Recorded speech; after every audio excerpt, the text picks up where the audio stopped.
வரலாற்றிலே இல்லாத அளவிற்கு ஒப்பந்ததாரர்களின் மத்திய மாநில அளவில் பதிவு பெற்ற ஒரு பிரம்மாண்டமான மாநாடு. இதுவே 170 வருஷத்துக்கு பின்னாடி நடக்கக்கூடிய முதல் மாநில மாநாடு இதுதான். இந்த மாநாட்டின் மூலம் நாங்கள் தமிழக முதல்வர் அவர்களுக்கு சில கோரிக்கைகளை சமர்ப்பிக்கின்றோம். எங்களுடைய வாழ்வாதாரங்கள் பாதிக்கப்படாத அளவிற்கும் எங்களுடைய குடும்பங்களும் குழந்தைகளும் பின்வருங்காலங்களில் எங்களுடைய சந்ததிகளும் நலனாக இருக்க நல்லாட்சி செய்து கொண்டிருக்கும் மாண்புமிகு தமிழக முதல்வரிடம் ஒரு பணிவான வேண்டுகோள்களை அது 10 கோரிக்கைகளாக நாங்கள் வழங்க இருக்கின்றோம். இந்த விழாவை சிறப்பித்த SV சேகர் அவர்களும் அண்ணன் வெற்றி கொண்டான் அவர்களும் எங்களை முதல்வர் அவர்களிடம் அழைத்து செல்வதாக வாக்களித்துள்ளார்கள். ஆகவே நாங்கள் சின்ன முதல்வர் அவர்களையும் தமிழக முதல்வர் அவர்களையும் சந்திக்க உள்ளதால் கூடிய விரைவில் தமிழகத்தில் உள்ள அனைத்து ஒப்பந்ததாரர்கள் வாழ்விலும் ஒரு ஒளி பிறக்கப் போகிறது என்று தெல்ல தெளிவாக தெரிகின்றது. நமது தமிழக முதல்வர் அவர்கள் எந்த ஒரு காரியமாக இருந்தாலும் அவர்களின் பார்வையில் பட்டுவிட்டால் உடனடியாக அவர் செய்யக்கூடியவர். அதை நான் பெருமைக்காக சொல்லவில்லை. சென்னையில் மேயராக இருந்தபோது தமிழகத்தில் அவர் செய்த சாதனைகள் என்னவென்று எங்களுக்கு தெரியும். அதே சாதனைகள் தான். ஆனால் இன்று அவர் தமிழக முதல்வராக இருக்கின்றார். அவர் பார்வையில் சில விஷயங்கள் படுகின்றது இல்லை. ஆகவேதான் இந்த ஒப்பந்ததாரர் மாநில மாநாடு நடத்தி இந்த கோரிக்கைகளை திரு அண்ணன் ஜெயகொண்டான் அவர்கள் மூலியம் வெற்றி கொண்டான் அவர்கள் மூலியமும் திரு SV சேகராஜன் அவர்கள் மூலியமும் கொண்டு சொல்ல இருக்கின்றோம் என்பதை இந்த நேரத்தில் உங்களிடம் தெரிவித்துக் கொண்டு விடைபெறுகின்றோம். அதாவது எங்களுடைய பிரதான கோரிக்கை என்னவென்றால், அரசு அதாவது ரூபாய்க்கு நாணயம் சொல்கின்றோமே, அந்த நாணயத்துக்கு இரு பக்கம் இருக்குதுன்றாங்க. ஒரு பக்கம் அதிகாரிகள், ஒரு பக்கம் ஒப்பந்ததாரர்கள். நாங்கள் சொல்லுகின்றோம், அந்த நாணயம் என்ற ஒரு உலகம் இருக்கின்றது, அதுதான் அரசாங்கம். ஆனால் ஒரு பக்கம் மட்டும் அரசாங்கம் சரியாக இருந்தாலும் ஒப்பந்ததாரர்கள் சரியாக இருந்தாலும் ஒரு சில இடத்தில் அதிகாரிகள் சர்வாதிகார ஆட்சி நடத்துகின்றார்கள். சைட் விசிட் சர்டிபிகேட் என்று ஒரு மாயை ஒன்று உருவாக்கி அதன் மூலம் அவர்கள் பல கோடிகளை சம்பாதித்துக் கொண்டு இருக்கின்றார்கள். நாங்களும் மாண்புமிகு பொதுப்பணித்துறை அமைச்சரிடம் தெரிவித்து விட்டோம். ஐயா, இது வேண்டாம் என்று.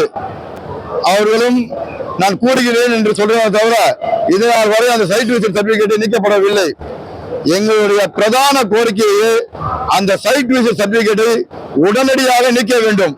இதுதான் எங்களுடைய இந்த மாநில மாநாடின் ஒட்டுமொத்த ஒப்பந்ததாரர்களின் முழு கோரிக்கையும். அந்த சைட் விசிட் சர்டிபிகேட் எடுக்க வேண்டியதுதான்.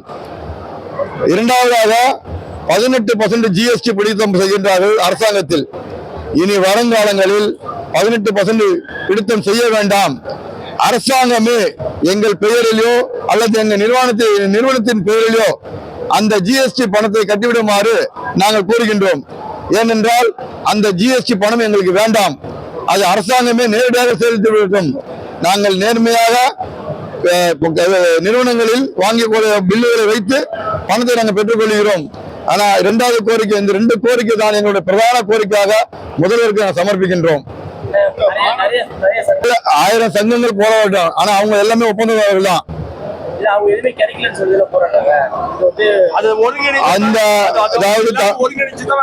தமிழகத்தை பொறுத்த வரைக்கும் ஒப்பந்ததார சங்கத்திலேயே அனைத்து விஷயத்திலும் தொடர்ந்து இந்த 2015 நடந்த ஒரு மிகப்பெரிய ஒரு சம்பவம் ஒன்று இருக்குது. அதை பண்ணும் போது நம்ம இன்றைய முதல்வர் அன்னைக்கு அந்த கட்சியின் பொருளாதார இருந்தாங்க. 2 தடவை அவர்கள் என்னிடம் நேரடியாக தொலைபேசியில் பேசியுள்ளார்கள். தளபதி அவர்கள் நேரடியாக என்னிடம் தொலைபேசி 2 முறை பேசியுள்ளார்கள்.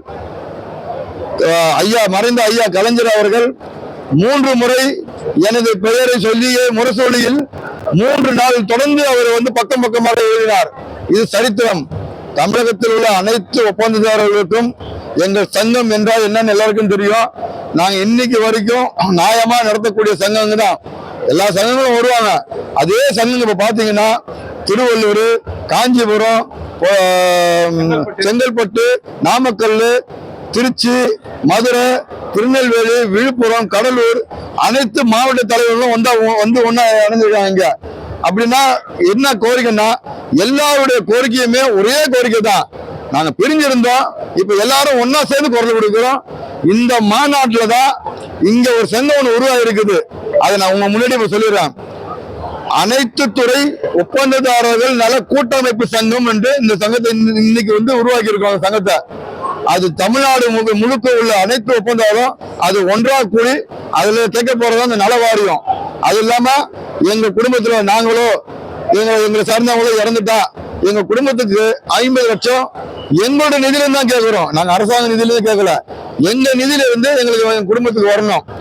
இன்சூரன்ஸ் பணம் குடும்பத்துக்கு 30 லட்சம் ரூபாய் கொடுக்கணும். யாருடைய பணமும் தேவையில்லை, எங்களோட பணம் தான். அதுக்காக தான் நாங்க அந்த நல வாரியத்தை கேட்கிறோம். இதை ஒருங்கிணைப்பதற்காக இன்னையிலிருந்து நாங்க தொடங்குறோம். அடுத்த வருடத்திற்குள்ள அது இந்த மாநாடு இன்னும் பிரம்மாண்டமாக திருச்சி மாநகரத்திலே நாங்கள் நடத்துவோம் என்று உங்க முன்னாடி எல்லாருக்கும் முன்னாடி நாங்கள் வாக்கு கொடுக்கிறோம்.